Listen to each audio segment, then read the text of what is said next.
Ici Denis Boucher, grand consultant suprême de NACAN. Tu sais que je te parle régulièrement de cinétique de consommation d'oxygène et de gestion de tes réserves énergétiques. S'il te vient l'idée de faire évaluer ton VO2 max afin que je te raconte tout concernant ta capacité aérobie, ton seuil d'échange gazeux, ta zone d'accumulation d'acide lactique, dans le but d'améliorer tes performances intelligemment, alors rends-toi maintenant sur monvo2max.com. Salut les auditeurs, c'est Greg. Salut, c'est Hermano. Comme vous avez pu l'entendre, Denis Boucher nous a fait une magnifique introduction commerciale au début de cet épisode du podcast. Comme on évolue et dans le cadre d'une relation win-win, il est possible qu'à partir des épisodes d'aujourd'hui, vous entendiez ce genre de messages commerciaux. Ceci va nous permettre évidemment de développer encore plus ce podcast parce que vous l'aimez, nous on l'aime aussi et puis on a des ambitions pour ce podcast, hein Hermano? Oui, tout à fait Greg. Sur ce que je vous propose, c'est de passer tout de suite à l'épisode du jour. Allez, bonne écoute. Merci déjà à tous pour écouter l'épisode qui va suivre, sur lequel Greg et moi nous sommes bien amusés.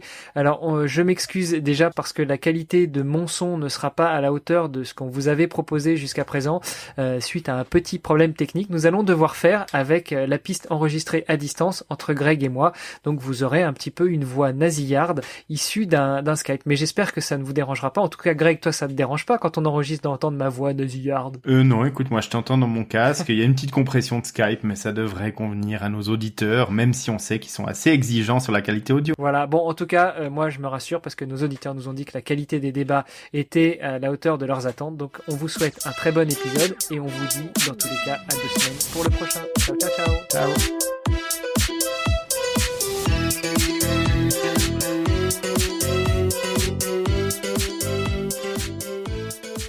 Chers auditeurs, j'espère que depuis 2 semaines, vous êtes remis du marathon qu'on vous a infligé lors du dernier épisode. Vous avez dû subir plus d'1 heure sur la course à pied, quasiment pieds nus, sur le minimalisme. J'espère que cet épisode vous aura plu. On va essayer de faire plus rapidement ce soir, mais c'est pas dit qu'on y arrive, Hermano, parce que on a plein de thématiques qu'on va aborder dans cet épisode du podcast. Et oui, effectivement. Salut Bart, salut Greg, salut à tous. Bienvenue sur ce podcast. Et on a dit effectivement qu'on avait pas mal de thématiques à aborder. Alors, un petit lapsus, mais vous verrez pourquoi tout à l'heure. Je pense qu'on va commencer par répondre à 2 questions d'auditeurs, et puis après, on abordera un sujet un peu plus spécifique pour l'épisode d'aujourd'hui. C'est ça, Greg? Oui, c'est ça. Donc, on va effectivement répondre à ces 2 questions. Puis ensuite, tout le monde s'est rendu compte que ces derniers temps, il fait nuit tôt, il fait plus froid, il pleut, il y a du brouillard. Donc, en fait, voilà, le rêve triathlétique s'éteint. Et puis, on se retrouve dans l'obscurité quand on sort du travail le soir, enfin pour la plupart d'entre nous. Donc du coup, on va parler d'entraînement indoor. Mais avant ça, Hermano, on va peut-être écouter les questions de nos auditeurs. On commence par la question de Jordan. Allez, c'est parti. Bonjour Nakan, c'est Jordan. J'ai 35 ans, j'habite à Bourg-en-Bresse, donc pas très loin de la Suisse. Je pratique les 3 disciplines du triathlon depuis environ 20 ans. Et je me suis mis au triathlon récemment en me disant, vu depuis le temps que je pratique ces disciplines, il y a un moment, il faut que je m'en serve. Et je me suis heurté à un mur durant ma dernière épreuve. Donc, c'est la Forestière. C'est une sortie, une épreuve VTT de 60 km. Alors, l'épreuve que j'ai faite avec 1009 de D+, qui est du côté de Oyonnax, pour ceux qui connaissent. J'avais déjà vu ce mur, on va dire, dans certaines sorties longues que j'avais faites, mais jamais à ce point. Et mon problème, c'est que à peu près au bout de 3 heures d'entraînement, en fait, je suis HS complet. Donc, j'ai fait 6 heures d'épreuve, 3 heures où j'étais super en forme, et les 3 heures suivantes, j'étais en PLS tout le long. Alors, jusqu'à juin dernier, je m'entraînais excessivement mal. J'étais uniquement en anaérobie, donc intensité d'effort 6 ou 7 sur 10 en permanence, et je consommais des sucres lents, des sucres rapides, des quantités juste abominables. Donc depuis, j'ai changé la donne, mais je suis toujours confronté à ce mur des 3 heures.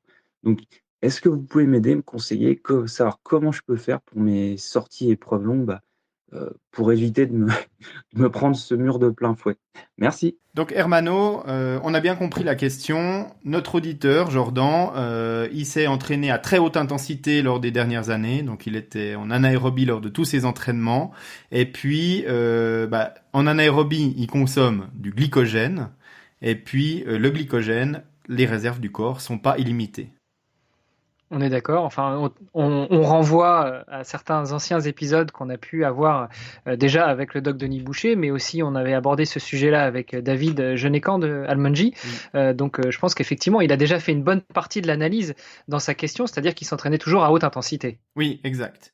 Et en fait, en réécoutant ces épisodes, eh bien, on comprend que comme la réserve de glycogène du corps humain n'est pas illimitée, après un certain temps, en l'occurrence chez Jordan, a priori c'est 3 heures, eh bien, ses stocks sont vides, mais son corps s'arrête de fonctionner parce que, a priori, et moi c'est mon avis, tu me diras ce que tu en penses, mais parce que à partir de ce moment-là, comme il a jamais entraîné son corps à utiliser des lipides, ben, quand il y a plus de glucides, il y a plus rien.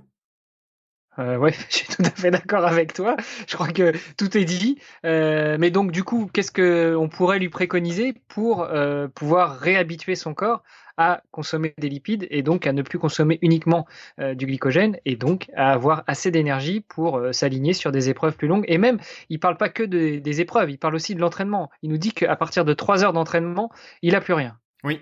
Alors, moi, ce que je peux recommander, en ayant écouté Denis Boucher religieusement depuis le début de cette première saison du podcast, en ayant écouté tout ce que David nous a raconté, eh bien, c'est de s'entraîner plus lentement. Et plus lentement, ça veut dire quoi? Ça veut dire que pour entraîner son corps, habituer son corps à consommer des lipides, donc des graisses, plutôt que du glycogène, donc du sucre, qui est plus facile à utiliser pour l'organisme, eh bien, c'est déjà de déterminer quel est son seuil ventilatoire, et puis ensuite de s'entraîner énormément aux alentours de ce seuil, voire un tout petit peu en dessous, et ça tombe pile poil, parce que comme je suis en train de me remettre dans une période d'entraînement à long terme pour un Ironman l'année prochaine, eh bien, je dois gérer cette frustration moi-même de m'entraîner très bas en intensité, de m'entraîner à des allures auxquelles je me fais dépasser par tout le monde lors de mes séances de course à pied. Mais voilà, ça forge aussi le caractère, j'imagine. Mais de s'entraîner à très très basse intensité, donc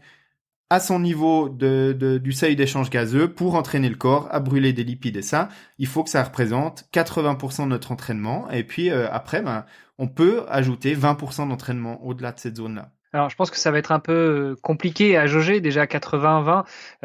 Moi, je compléterais en disant que je te donne un conseil, Jordan, c'est d'essayer vraiment et de t'y tenir, de faire 90-95% de ton entraînement à cette basse intensité.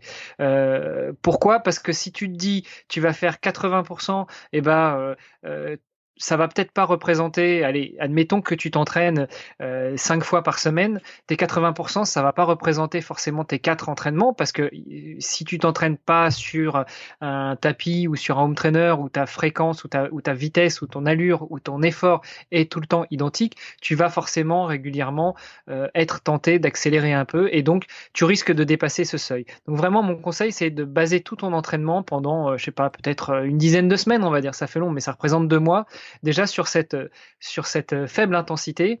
Et une fois que tu auras pu faire cet entraînement à cette intensité-là, commencer à voir si en augmentant les seuils, tu peux avoir une meilleure tenue en endurance. Tu nous as dit tout à l'heure, Greg, qu'il devrait déterminer son seuil d'échange gazeux pour courir en dessous de cette intensité. Comment est-ce qu'on fait pour calculer ce seuil ou pour le mesurer? Alors, le plus simple, c'est de le faire auprès de spécialistes, donc de faire un test d'effort. On trouve des labos qui font des tests d'effort avec le masque, avec le spiromètre, avec la mesure de l'échange gazeux, donc qui permettent vraiment d'avoir ces valeurs en absolu, avec encore peut-être un calcul de la lactatémie. Donc ça, il y a des labos, des laboratoires du sport qui permettent de le faire. Et puis, les auditeurs auront noté que notre consultant, Denis Boucher, qu'on remercie de soutenir notre podcast, eh bien, a fait une petite annonce au début de cet épisode, comme de l'épisode précédent, parce que lui propose de faire ça, un service qui fait du coaching, mais surtout aussi de l'analyse et de la détermination de typiquement le seuil d'échange gazeux qui est important pour l'entraînement, eh bien de le faire avec un protocole très simple qu'on peut réaliser soi-même sur un tapis de course par exemple, et puis de lui envoyer les données, et lui, à distance, il va vous renvoyer un rapport avec toutes les données qui sont intéressantes, le VO2 max, le seuil d'échange gazeux qu'on cherche, et puis plein d'autres paramètres qui permettent vraiment de s'entraîner juste. Voilà, donc en gros, Jordan, si tu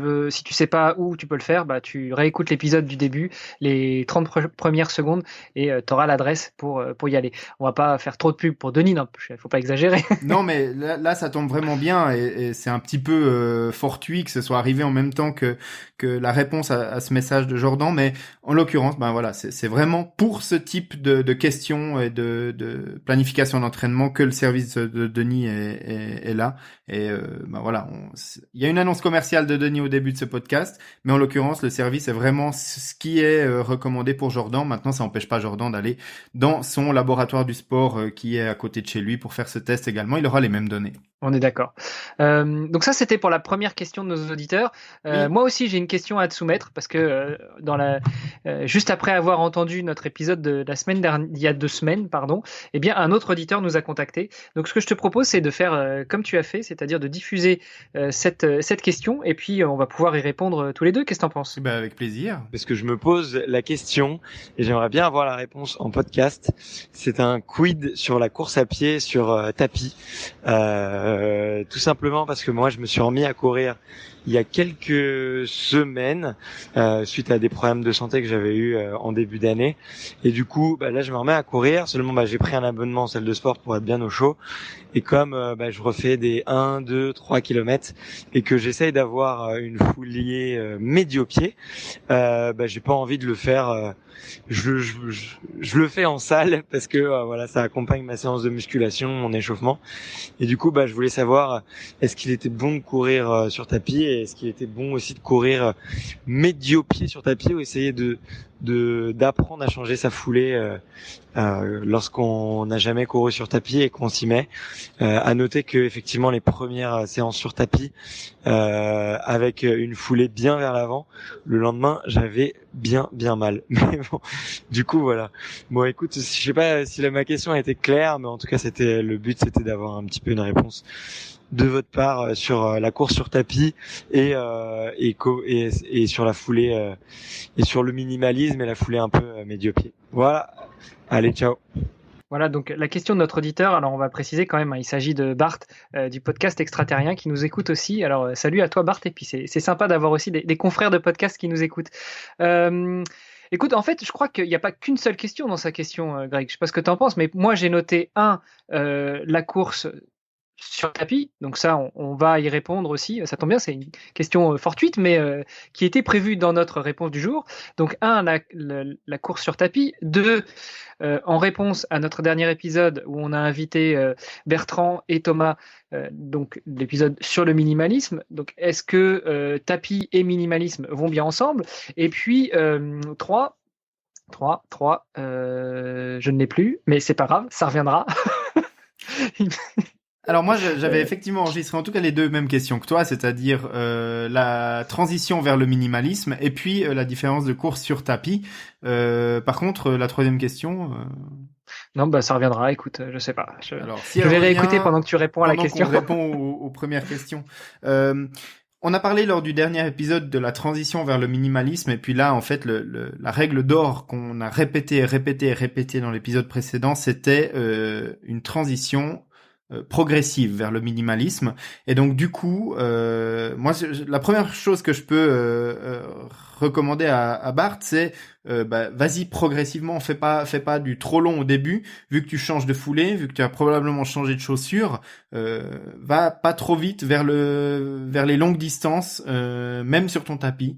Tu commences par 2-3 minutes. Tu peux alterner 1 minute de marche, 1 minute de course à allure modérée sur ton tapis, en utilisant une foulée médio-pied, et puis progressivement, au fil des mois, tu pourras augmenter un petit peu les distances et la durée sur le tapis. Donc je disais, ça y est, ça me revient. Bart, c'était pas vraiment une 3e question, mais il nous faisait une remarque dans sa question. Il disait que après avoir fait des premières séances où il est bien sur l'avant du pied, il a de grosses douleurs. Je tenais quand même à préciser, parce qu'on l'a dit la dernière fois avec Bertrand et Thomas, la foulée minimaliste, enfin le minimalisme, ce n'est pas courir vraiment sur l'avant du pied. C'est vraiment attaquer avec le bol du pied et dérouler plutôt à l'envers en fait de quelqu'un qui talonne, c'est-à-dire presque appuyer sur le bol, enfin arriver sur le bol du pied, sur cette partie médio-pied finalement, et aller un peu écraser vers le talon pour repartir. D'ailleurs, j'avais vu un reportage que nous avons mis dans les notes de l'émission, que nous avait partagé Thomas, qui montre bien cette foulée médio-pied. Alors, vous retournez sur l'épisode 13 d'il y a 15 jours et vous trouverez, vous regarderez, c'est un épisode qui dure sur YouTube une vingtaine de minutes et où on voit bien justement la foulée que doit avoir quelqu'un qui court en minimalisme. Voilà, donc je t'ai coupé, mais effectivement, tu disais à Bart, tu conseillais à Bart de commencer à courir progressivement s'il veut courir en minimalisme ou s'il veut faire une transition vers le minimalisme, globalement avec une foulée donc médio-pied. Est-ce que tu penses que du fait qu'il est sur tapis, donc qu'il n'est pas sur un chemin caillouteux ou abîmé, ce serait pas l'occasion aussi pour entamer cette transition ou pour cette reprise de la course à pied avec un mode médio-pied, d'y aller pieds nus sur son tapis? Parce que sur le tapis, il risque pas de se blesser, il risque pas de se couper, il risque pas de prendre une pierre. Alors non, il risque pas de se faire mal à ce niveau-là. Maintenant, on l'a dit, pieds nus, et puis on a parlé des indices de minimalisme. Pieds nus, c'est le minimalisme absolu. Et en fait, quand on recommandait la transition, on recommandait de le faire progressivement aussi au niveau du rembourrage de la chaussure et de l'amorti, parce que si on passe par exemple d'une chaussure comme la Hoka qui est super amortie à rien, à pieds nus, ben là même si on fait très peu, on va se blesser. Donc en fait, même si sur le tapis il risque pas de se blesser, juste pour l'adaptation, je ne conseille pas de partir directement pieds nus s'il a jamais couru en minimaliste avant. Donc ça c'est la première chose. Et puis le deuxième point, c'est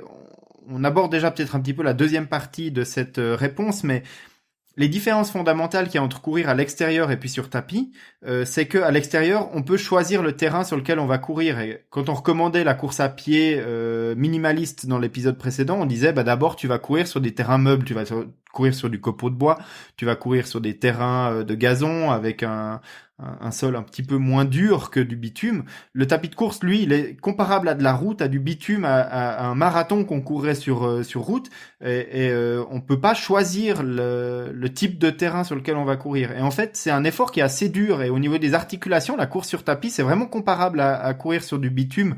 Donc là encore, c'est quelque chose qu'on peut pas vraiment jauger sur tapis. On peut pas changer avec un bouton de réglage comme on change la vitesse, la dureté du tapis. Donc, encore un argument sur le fait qu'il faut quand même porter des chaussures, transitionner sur des chaussures qui sont moins minimalistes, mais qui sont pas archi minimalistes, comme je ne conseillerais pas forcément à Bart de courir directement avec des Five Fingers sur un tapis de course. Ouais, effectivement. Et puis en plus, comme les Five Fingers, elles accrochent, ils risquent de rester accrochés sur le tapis. Mais du coup, moi, ça fait une transition vers un autre point que je trouvais peut-être positif pour courir sur tapis. Alors effectivement, on embraye encore peut-être un peu plus sur la deuxième partie de cet épisode, mais l'autre avantage pour moi que je vois à courir sur un tapis, c'est que comme tu fixes ta vitesse est justement fixe, immuable. Si tu dis que tu veux faire une séance à 12 km/h, eh bien tu cours à 12 km/h, donc 5 minutes au kilo pour ceux qui sont des adeptes de l'allure, mais c'est vrai que sur tapis on parle plutôt en km/h puisque en allure. Au contraire d'une course en extérieur où là, on va être influencé par les paramètres extérieurs que sont le type de revêtement, que sont les conditions climatiques, que sont le dénivelé positif, négatif, etc. Donc, ça peut quand même être un avantage de courir sur un tapis si on se remet à la course à pied en sortie de blessure ou si on essaye d'engager une transition vers un autre mode de foulée. Au moins, on fixe une allure, on y reste et on n'est pas perturbé par autre chose. Ah, c'est sûr. Si on règle son tapis sur, mettons, 9 km/h parce qu'on veut vraiment commencer en travaillant bien sa foulée, donc en allant très lentement, et puis bien travailler chaque appui du pied, etc. On règle sur 9, et puis ensuite on peut vraiment se concentrer sur cet aspect-là. On n'a plus à se concentrer comme à l'extérieur où on pourrait ralentir ou accélérer comme tu le disais, et puis tout d'un coup plus être dans le coup. Là, on peut vraiment choisir sa vitesse, et puis c'est quelque chose dont on ne se soucie plus. Donc on peut vraiment se concentrer sur autre chose. Donc ça, c'est effectivement effectivement un avantage sur tapis, et je pense que dans le cas de Bart, ça va être un avantage de configurer une vitesse assez basse pour qu'il puisse vraiment se concentrer sur cette foulée et puis sur chacun de ses pas pour savoir comment il va positionner son pied. Et puis la règle d'or aussi pour terminer au niveau de sa transition, il disait qu'il avait des douleurs après sa séance. Ce qui est horrible en course à pied, et surtout quand on commence le minimalisme, c'est qu'on n'a pas le retour au niveau de la douleur ou des contractures musculaires tout de suite. On pourrait partir en minimaliste pour la première fois, pour un coureur qui a déjà un petit peu d'expérience, et courir 12 km par exemple, avec une paire de Five Fingers. Ça va passer, il va sentir que ça tire un peu. Le problème, c'est que le lendemain, il mettra plus un seul pied par terre. Donc en fait, ce qui va se passer, c'est qu'il va falloir vraiment savoir se jauger, parce que c'est même pas savoir s'écouter, parce que même si on s'écoute, on ressent pas ça tout de suite. Ça va venir quand les muscles vont refroidir après l'effort, quelques dizaines de minutes, voire quelques heures après l'effort. Donc c'est vraiment de travailler sur des tranches de 5-10 minutes au début, et puis d'allonger ça pendant l'hiver, etc. Lui, il va en plus à la salle pour faire d'autres entraînements, d'autres exercices, donc c'est vraiment idéal. Il peut commencer par faire 5-10 minutes, et puis après, chaque mois, il rajoute 5 minutes. Chaque mois? Ouais, je pense ou chaque fois? Non, chaque mois. Chaque mois, il rajoute 5 minutes. Ça veut dire que s'il commence maintenant avec 10 minutes, au mois de décembre, il est à 15. Au mois de janvier, il est à 20. Au mois de février, il est à 25. Et puis au mois de mars, il est à 30. Il est à peu près sur un 5-7 kilomètres. Et puis après, il peut commencer à envisager un 10 kilomètres d'ici le mois d'avril-mai. Et puis continuer sur des distances comme ça jusqu'à la fin de la saison prochaine, où il pourrait éventuellement être sur un semi-marathon. Je pense que c'est une fourchette, un planning de progression en minimalisme qui me paraît réaliste. Plus rapidement, vouloir brûler les étapes, il va y avoir des blessures. Bon, mais c'est bien qu'on en parle parce qu'on l'avait pas forcément précisé dans l'épisode il y a 15 jours. Je me rends compte que moi j'ai brûlé les étapes, mais finalement mon opération que j'ai suivie il y a quelques temps, pas au niveau des jambes, mais au niveau de la clavicule, me permet de récupérer. Et du coup, c'est vrai que j'avais quelques bobos. Donc la prochaine fois que je vais remonter que je vais reprendre les chaussures, je vais peut-être y aller plus doucement. Oui, si tu fais une transition au minimalisme, ou même si t'as pas couru depuis très longtemps, recommence pas en te disant j'étais capable de courir un 15 km en 1h15, donc là maintenant je vais me prouver que je peux encore le faire, parce que tu risques d'être réimmobilisé pendant un certain temps après. C'est clair. Peut-être en conclusion de ces deux questions, et avant d'entamer la deuxième partie de notre podcast, Oui. Je voudrais quand même dire à nos deux auditeurs, donc Jordan et Bart, que on a parlé de s'entraîner à des intensités plus basses pour Jordan, pour qu'il puisse changer sa filière énergétique et donc se réhabituer à travailler en endurance, que son corps se réhabitue à travailler en endurance, etc., etc. Revenez au début du podcast si vous n'avez pas suivi.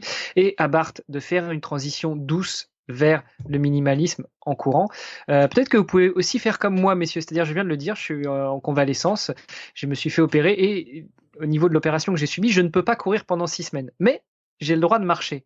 Donc, j'en profite pour aller faire des marches longues, 10, 12, 15 km, mais évidemment, c'est pas la même allure qu'en courant. Je trouve que ça a un double avantage. Le premier, c'est que ça me permet de travailler la façon dont je pose mon pied, et donc, sans forcément courir, essayer de passer un peu plus sur une foulée médio-pied, même en marchant. Ça, c'est Bertrand et Thomas qui nous l'avaient dit aussi, que quand ils vont faire des marches, ils y vont souvent avec leurs Five Fingers.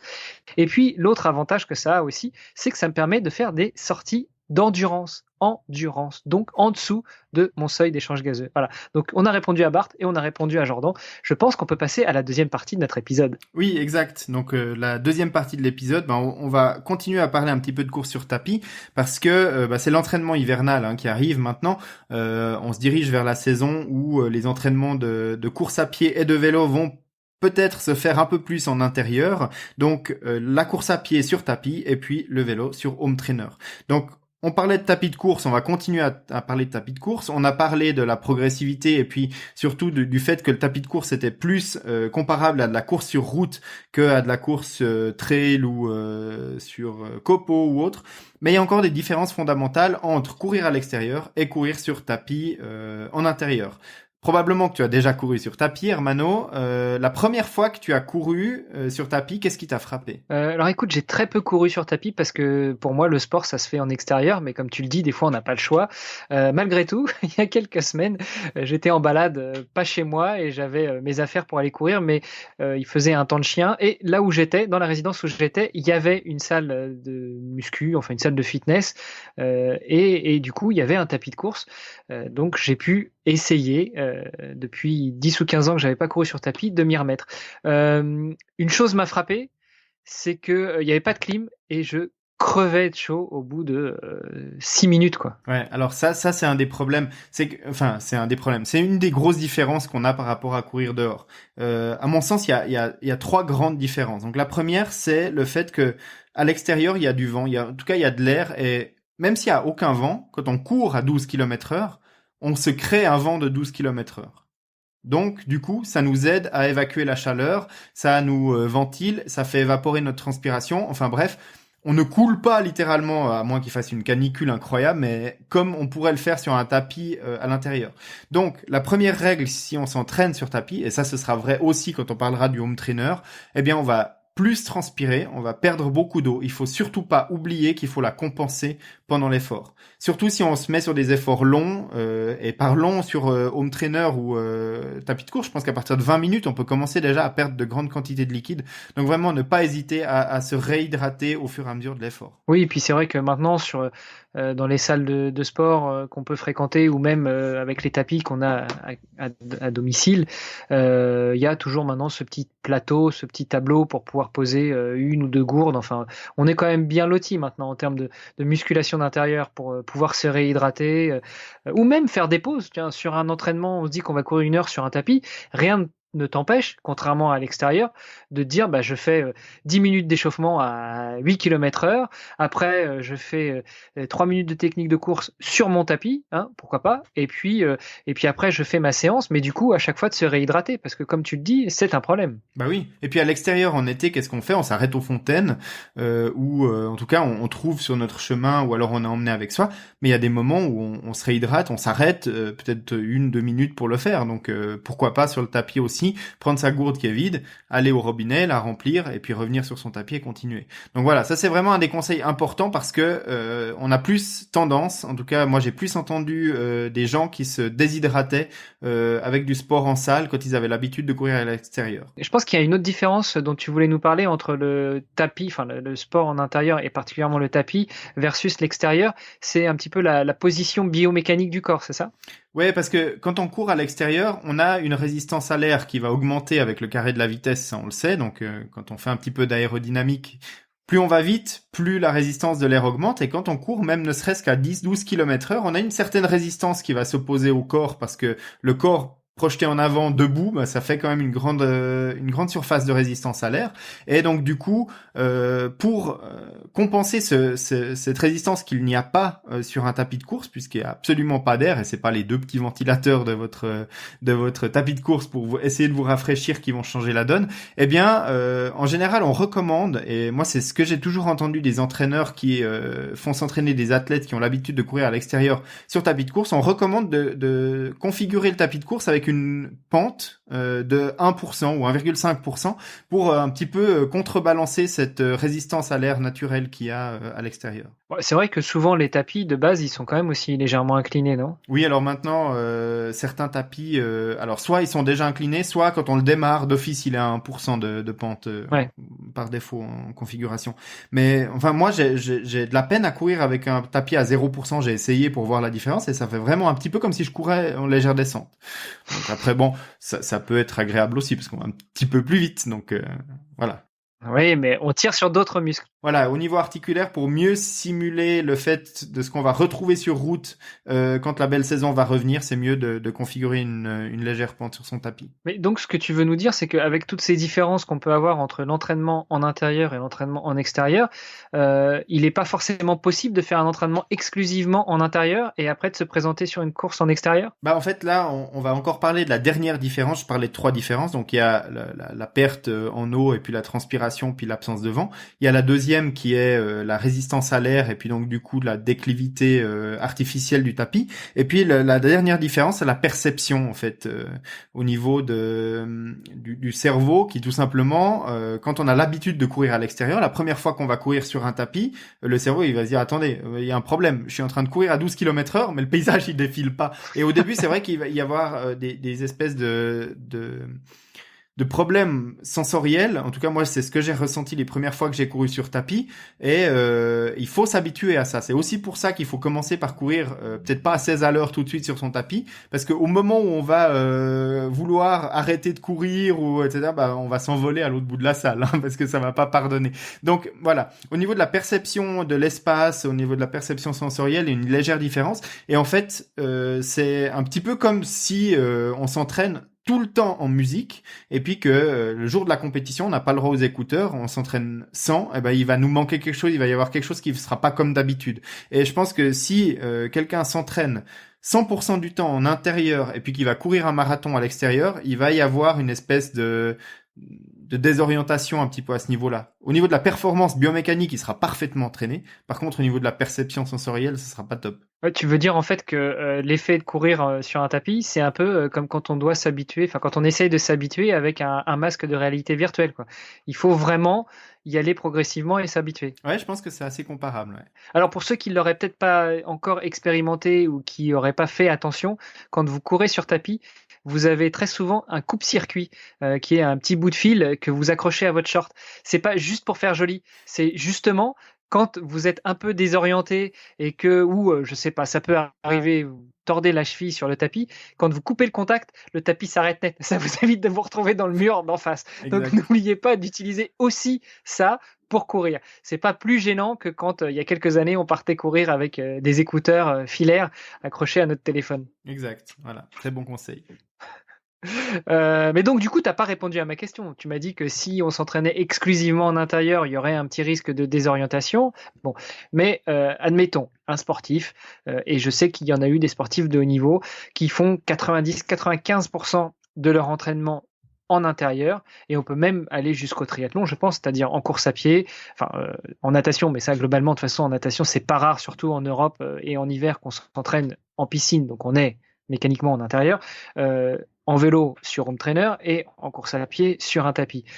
Et puis on rajoute une heure par-ci par-là vers l'approche de la compétition pour s'entraîner un peu en conditions réelles au mass start, ce genre de choses. Est-ce que tu crois que c'est faisable ou au contraire c'est une hérésie de croire qu'on peut s'entraîner presque 100% de son temps en intérieur et après s'aligner sur une course? Très largement faisable. Je pense qu'il y a des gens qui se sont qualifiés à Hawaï sur des Ironman en vivant au centre-ville de New York et puis en ayant la possibilité de faire que quelques entraînements de vélo dans Central Park, mais en s'entraînant, comme tu l'as dit, une énorme partie de leur temps sur leur home trainer chez eux.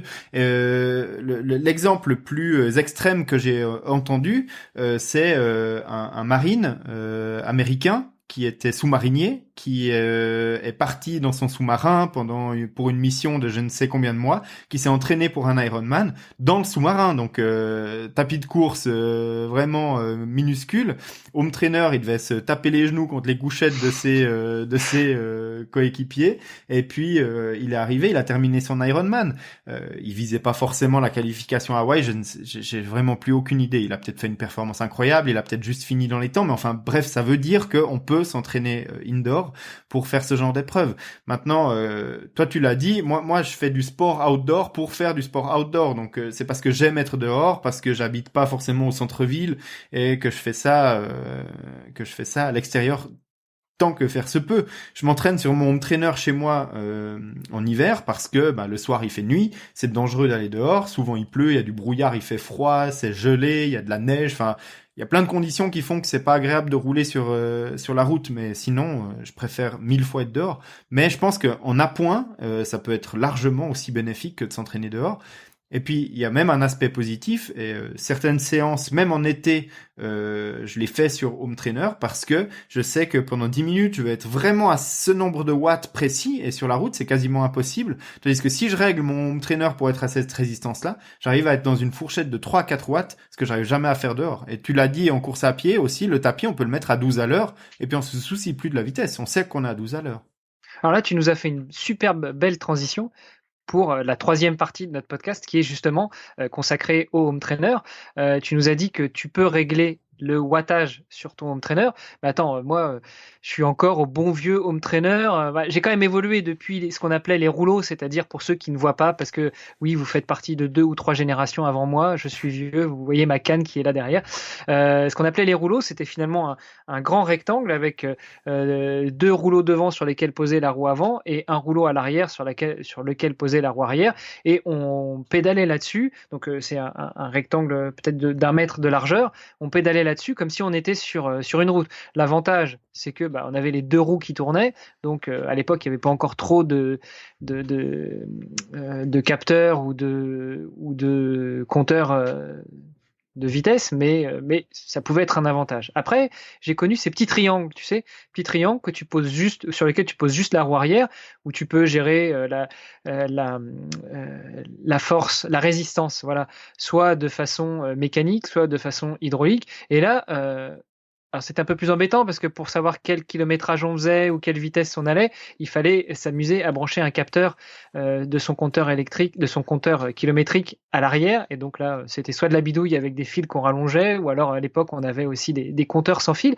Mais je comprends pas comment on pouvait mettre un wattage. Et là, tu es en train de nous parler de home trainer sur lesquels tu règles un wattage. Faut que tu m'en dises plus, Greg. En fait, toi, t'es en train de me parler de skier sur des douves de tonneaux, puis moi, je suis en train de te parler de carving de haute performance. D'accord. Oui, excuse-moi, je suis qu'au Luxembourg, je ne suis pas suisse. Non, mais en fait, maintenant, bon, on va laisser de côté le bête rouleau parce que ça, à part les pistards, je connais plus personne qui utilise ça. Mais maintenant, il y a 2 grandes familles de home trainers et après, il y a plusieurs catégories dans ces familles-là. Les home trainers, les 2 familles qu'on trouve maintenant, c'est le direct drive ou le wheel-on. Donc, direct drive, ça veut dire qu'on va enlever la roue arrière de son vélo. Et puis, on va mettre le home trainer qui se substitue à la roue arrière. Donc, le home trainer, il a lui-même un système d'entraînement. Il a une cassette sur laquelle on va mettre la chaîne. Et puis, ça va remplacer toute la partie de la roue arrière. Et en fait, quand on va pédaler sur notre vélo qui va entraîner la cassette du home trainer. Et là, la résistance sera gérée par le home trainer. Par opposition au direct drive, on a le wheel-on. C'est simplement notre vélo, on le garde tel qu'il est. On le pose sur un home trainer triangle, comme tu l'as dit avant. On le fixe avec une espèce de pince. Et puis là, en fait, on va appliquer un petit rouleau métallique contre le pneu de la roue arrière. Et puis, en fait, c'est en pédalant, on va faire tourner la roue arrière qui va elle-même entraîner ce rouleau métallique sur lequel on peut également appliquer une résistance, soit de manière électronique, soit de manière manuelle. De ces 2 familles, on trouve des gammes. Donc, l'entrée de gamme, c'est quand même souvent du wheel-on, sur lequel on a un réglage de la résistance qui est mécanique. C'est-à-dire qu'on a un gros curseur, et puis on va déplacer le curseur sur la difficulté 1, 2, 3, 4, 5. Ce curseur, il est soit directement sur le home trainer, soit on peut le déporter avec un câble sur le guidon, et puis on tourne une molette, puis ça augmente la résistance. C'est des home trainers qui sont en général d'entrée de gamme, qui sont pas très chers, qui sont utilisés la plupart du temps par des gens qui font 1 ou 2 séances de temps en temps sur le home trainer quand il fait vraiment froid, quand c'est impossible de sortir. Et puis ensuite on trouve des wheel-on qui sont un petit peu plus haut de gamme. On va trouver à partir de 300-400 euros ou francs suisses. Et puis là, c'est vraiment le haut de gamme du wheel-on et on arrive dans l'entrée de gamme du direct drive où à travers une application, à travers un compteur cycliste Garmin, Wahoo, Polar ou je ne sais quoi, on va pouvoir régler électroniquement la résistance au watt près qu'on veut appliquer sur le home trainer. Et puis ensuite, on a vraiment les direct drive haut de gamme qui sont utilisés par les gens qui s'entraînent très régulièrement en intérieur.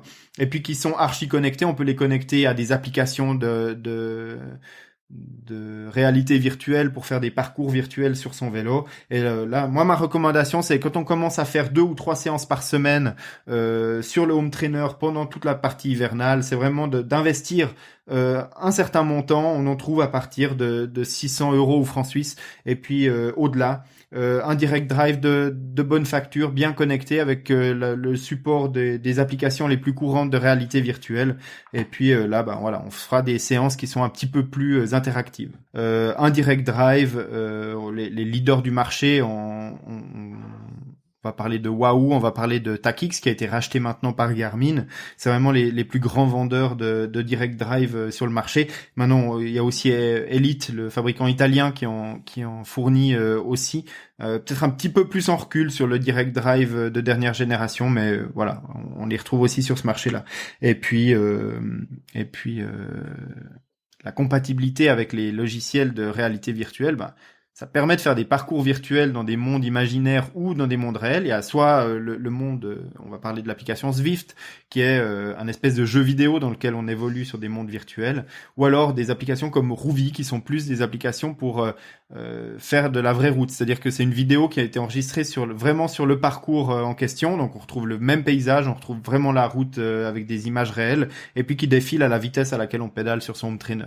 Oui, c'est sympa ça, pour se sentir un peu moins seul. Mais donc, on oublie complètement le bon vieux laptop posé sur la table du salon pendant qu'on fait sa séance de home trainer et qu'on en profite pour regarder une série ou un film. Alors non, les gens qui préfèrent faire ça peuvent tout à fait le faire. Et en fait, je dirais même que rien n'empêche de faire les deux. Et la personne avec qui tu es en train de parler de ça fait parfois les deux. C'est-à-dire que j'ai sur un de mes deux écrans mon laptop ou mon iPad ou ma TV, une série, un film ou peu importe. Et puis sur l'autre écran, mon Zwift. Et puis quand il y en a un qui me dépasse, je lui mets la misère. Non mais attends, on a dit qu'on est sérieux sur la route. On ne regarde pas le téléphone, on met bien son casque. C'est pas sérieux ça, Greg, de regarder un film pendant que tu roules. Ouais, mais sur Zwift, le seul risque qu'il y a, c'est qu'il y a un dinosaure qui traverse la route. Ça va. Je vais quand même le dire parce que je pense que tu le diras pas, mais du coup, si vous voulez en savoir plus sur toutes ces bestioles connectées, vous pouvez aller sur nakan.ch et Greg en parle très régulièrement et il nous fait même des jolis comparatifs. Ouais, j'essaye. Les home trainers, c'est pas vraiment le truc où il y a le plus de comparaisons sur le site parce que un home trainer, ça pèse 20-30 kilos. Le postier, il me hurle dessus à chaque fois qu'il en a un qui arrive en test. C'est compliqué. La logistique est plus compliquée, donc c'est un petit peu plus compliqué d'avoir des home trainers en test, donc j'en fais un peu moins, j'aimerais en faire plus, mais au niveau logistique ça pose un petit peu des soucis, donc j'essaye de faire le plus que je peux. J'essaye aussi, quand c'est possible, d'aller sur les salons comme Eurobike, par exemple, pour aller voir un petit peu les nouveautés sur place. Ça m'évite de devoir avoir l'équipement à la maison. Bon, bien évidemment, je peux pas l'utiliser pendant 2 semaines pour faire un avis complet, mais enfin bref, voilà. J'essaye de faire ce qu'il faut faire avec les home trainers, c'est plus compliqué qu'avec une montre. C'est clair. Et dis-moi, il y a quelques temps, j'ai vu passer sur une de tes stories Instagram, alors là aussi, on peut plugger Nakan et puis leur dire d'aller regarder le compte TriNakan sur Instagram, où tu posais l'avant de ton vélo sur un autre appareil qui te permettait de simuler aussi le dénivelé sur le vélo. Donc tu nous en parles rapidement de ça ? Alors là, on est sur un élément encore plus immersif. Ça, c'est proposé par Wahoo. Je connais pas d'autres fabricants qui proposent cet accessoire en dehors des ergomètres complets, c'est-à-dire du vélo d'appartement complet. Mais l'appareil sur lequel on peut poser son propre vélo de route ou de triathlon, sur le home trainer, on connaît chez tout le monde, chez Takix, chez Wahoo, etc. Par contre, Wahoo, ils offrent la possibilité effectivement de mettre à la place de la roue avant un kicker climb, c'est cet appareil que tu as vu, et puis qui permet de monter ou de descendre l'avant du vélo en fonction de la pente dans le logiciel de parcours virtuel comme Zwift par exemple, que j'utilise souvent pour mes entraînements. Et puis quand la route descend à de pente descendante de 5%, mon vélo il se penche vers l'avant et puis la roue, le guidon descend. Et puis quand j'ai une montée de 10% à faire dans le volcan de Watopia, mon vélo il est redressé. Et en fait c'est assez intéressant parce que quand le vélo monte ou descend, en fait ça va forcer entre guillemets à prendre la position danseuse ou sur les prolongateurs de ton vélo de tri ou ce genre de choses. Donc tu vas travailler un petit peu d'autres groupes musculaires et ça va encore plus rendre réel cette sortie, en tout cas un sentiment de réalité qui est plus immersif que sur un simple rouleau. Finalement, la seule chose qui manque, c'est de travailler en soufflerie pour avoir aussi l'effet du vent. Alors là aussi, Wahoo propose le Headwind. Donc ça, je l'ai pas, je l'utilise pas, j'utilise un bon vieux ventilateur. Mais par contre, tu peux effectivement, chez Wahoo, avoir le ventilateur en face qui permettent de simuler le vent en fonction soit de la vitesse, soit connecté à ton cardio. C'est-à-dire que plus ton cardio augmente, plus le vent qui va venir en face est fort, parce que probablement plus tu vas transpirer et chauffer. Ouais, c'est pas mal, hein. Donc on a vraiment tout ce qu'il faut pour s'entraîner en intérieur et puis alors soit compenser un manque d'entraînement pendant les saisons hivernales, soit voire même pour les plus frileux d'entre nous entre guillemets s'entraîner la majeure partie de son temps en intérieur. Exact. Voilà.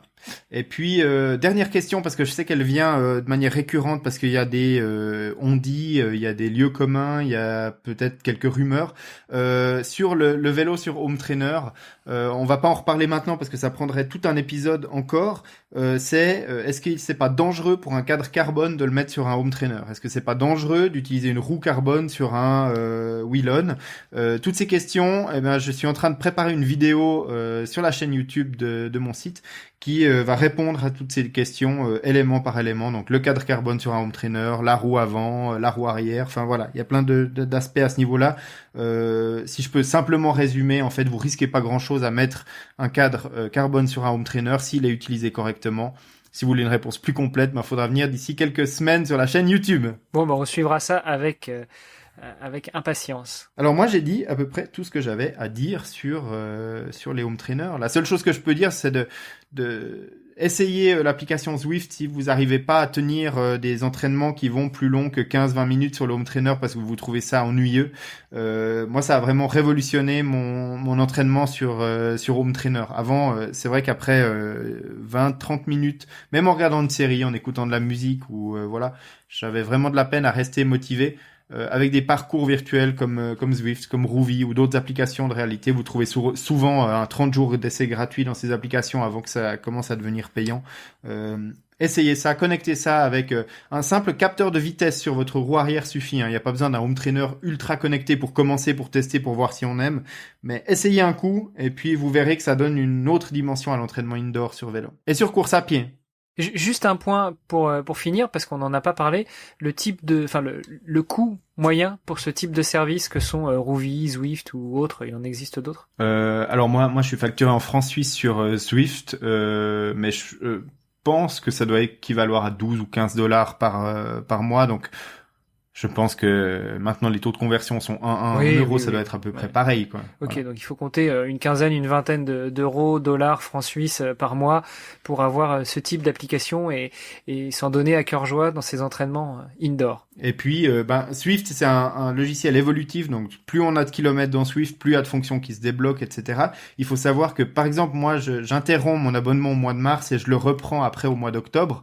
Et pendant toute la période pendant laquelle je vais pas payer mes mensualités, parce que je l'utilise tout simplement pas, on perd pas son profil, on perd pas ses avancements, donc en fait, on peut reprendre d'hiver en hiver, payer en fait une demi-année à chaque fois. Mais finalement, il nous manque juste une chose, on l'a dit, nager en intérieur, c'est souvent le cas parce qu'on nage en piscine, mais on pourrait pousser le vice encore plus loin et nager dans un bassin à courant inverse. Ça existe aussi. J'ai jamais testé. Je sais qu'il y a des triathlètes qui sont assez fans de ça, c'est-à-dire d'utiliser un tout petit bassin et puis de mettre un courant, nager contre courant en fait, avec un générateur de courant dans ce bassin. Je sais que ça existe, j'ai jamais testé. Ouais, donc pour ceux qui ne connaissent pas ces fameux bassins à courant, à contre-courant plutôt, il faut voir ça comme vraiment un bassin à peine plus grand que la taille d'un homme, hein.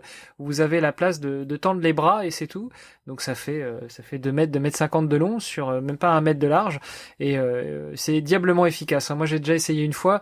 Alors si vous êtes claustro, c'est comme de faire du home trainer ou de courir sur un tapis, c'est pas forcément pour vous, mais par contre si vous n'avez pas d'autre choix, vous êtes dans un hôtel, vous allez faire un tour aux Émirats Arabes Unis, à Dubaï ou autre, et que vous pouvez pas sortir nager parce que même pour marcher sur le sable le long de l'océan ça brûle les pieds, eh bien ça peut être une alternative à explorer comme possibilité d'entraînement pour les triathlètes sérieux qui veulent s'entraîner toute l'année. Toutes les conditions, enfin s'il n'y a pas de piscine à proximité, s'il n'y a pas d'infrastructure disponible, ça permet de continuer l'entraînement. Écoute Greg, je crois qu'on a bien fait le tour pour l'épisode d'aujourd'hui.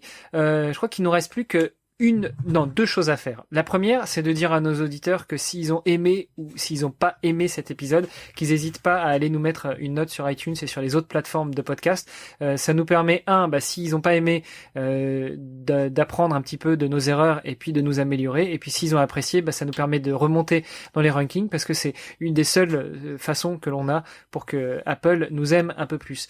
Et justement, en parlant d'Apple Podcast, on a reçu 2 super commentaires cette semaine. Alors si ça te dérange pas, je te prends un peu à dépourvu, mais j'aimerais bien citer nos auditeurs qui nous ont laissé des commentaires. Nous avons un premier commentaire de Jérôme63 qui dit: je viens d'écouter l'épisode 2 consacré à l'obsolescence programmée de nos montres de sport, dossier intéressant, j'espère qu'il y aura une suite. En attendant, je vais de ce pas écouter les épisodes suivants. Merci pour ce podcast à la fois très documenté et sans prise de tête. Et Bif52 nous a laissé un autre commentaire qui dit: les sujets sont variés, intéressants et appuyés par des spécialistes et retours d'expérience des animateurs. Bravo et continuez ainsi. Donc merci beaucoup Jérôme63 et Bif52 pour ces superbes commentaires. Et puis n'hésitez pas à tous faire comme eux, c'est-à-dire à nous laisser des notes et des commentaires sur les différentes applis et plateformes de podcast que vous connaissez. Juste une dernière chose, en plus de ces plateformes de podcast, on a une newsletter à laquelle vous pouvez vous inscrire et puis en saison 2, on vous prépare plein de superbes choses et notamment du contenu écrit qui va pouvoir bonifier nos podcasts et vous recevrez cela par newsletter. Alors venez vous inscrire et puis moi j'ai une dernière chose à dire à nos auditeurs, c'est que le prochain épisode du podcast qui sera diffusé dans 2 semaines a été enregistré avec un passionné de course à pied. Et puis cet épisode, on l'a déjà enregistré, il sera diffusé dans 2 semaines. Il est absolument incroyable, ne le ratez pas. Si vous êtes coureur à pied, ne le ratez sous aucun absolument prétexte. pas. Même moi, j'en rêve encore. J'ai été vraiment bluffé, non seulement par ce qui s'est dit, mais ça c'est souvent le cas avec nos invités. On passe de bons moments, mais surtout par la personne en elle-même que l'on a invitée. Donc stay tuned et revenez dans 15 jours, chers amis. Exact. Et voilà, moi j'ai dit tout ce que j'avais à dire. Je remercie tous les auditeurs pour leur fidélité à notre podcast. Je leur donne rendez-vous dans 2 semaines pour l'épisode dont on vient de parler, et puis pour une dernière de cette saison 1 qui clôturera magnifiquement cette aventure de la saison 1. Et puis comme tu l'as dit, on prépare plein de trucs méga cool pour la saison 1. Merci Greg. Allez, bonne soirée à toutes et à tous et bonne soirée à toi Greg. À dans 2 semaines tout le monde.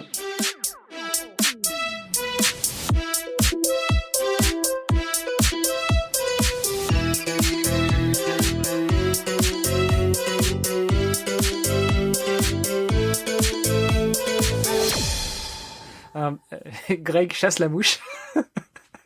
C'est un moustique. Mais il y a des moustiques en Suisse, il fait pas encore assez froid. Mais c'est incroyable. Mais meurs, ça. Voilà, donc vous avez entendu Greg qui vient d'assassiner un moustique. Non, ce sera coupé au montage. Pas dit, ce sera un bonus. Donc on parlait du bassin. Mais j'arrive pas. Je te montre. Ah oui, mais c'est pas un moustique, c'est. Ah mais c'est un avion de combat. Bon.